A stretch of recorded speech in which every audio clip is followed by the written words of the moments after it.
اگر کوئی مسلمان عورت کسی غیر مسلم سے شادی کرتی ہے تو کیا وہ اسلام سے بالکل نکل جاتی ہے اور وہ سزا پانے کے بعد بھی جنت میں جا سکے گی یا نہیں؟ مسلمان عورت کا غیر مسلم سے نکاح نہیں ہوتا. ٹھیک ہے. اگر وہ اس کو حلال سمجھ کے کر رہی ہے اور اس کو معلوم بھی ہے کہ اس پر پوری امت کا اجماع ہے تو وہ اسلام سے خارج ہو جائے گی.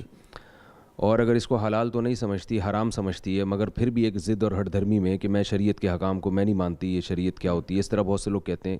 یعنی وہ مانتے ہیں کہ اسلام میں اس کا اللہ نے حکم دیا مگر ہم اسلام کو نہیں مانتے. اس کے طرح صراحتاً یہ الفاظ کہے یا اپنے عمل سے اس طرح ثابت کرے تو بھی اسلام سے خارج ہو جائے گی.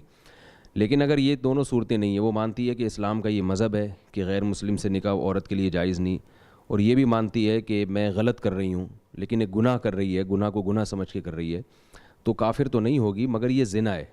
اس کو یوں ہم کہہ ہی نہیں سکتے کہ غیر مسلم سے شادی. غیر مسلم سے تو شادی ایسے ہی ہے جیسے کوئی کہ پتھر سے شادی، ٹھیک ہے نا، وہ محل ہی نہیں ہے نکاح کا عورت کے لیے. تو زنا ہے، وہ بہت بڑا جرم ہے. اور ایک زنا وہ ہوتا ہے جو زنا کو زنا سمجھ کے کیا جاتا ہے، ایک زنا وہ ہوتا ہے جس پہ حلال کا لیبل لگایا جائے.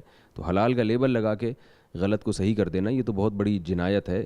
ایسی خاتون کافر تو نہیں ہوں گی لیکن اس بات کا بہت خطرہ ہے کہ ان کی موت کفر پر واقع ہو، کیونکہ ایک شریعت کے ایک حکم کا انہوں نے اپنے عمل سے گویا مذاق اڑایا، تمسخر کیا. ایک بہت بڑی جرت اور دلیری کی بات ہے یہ.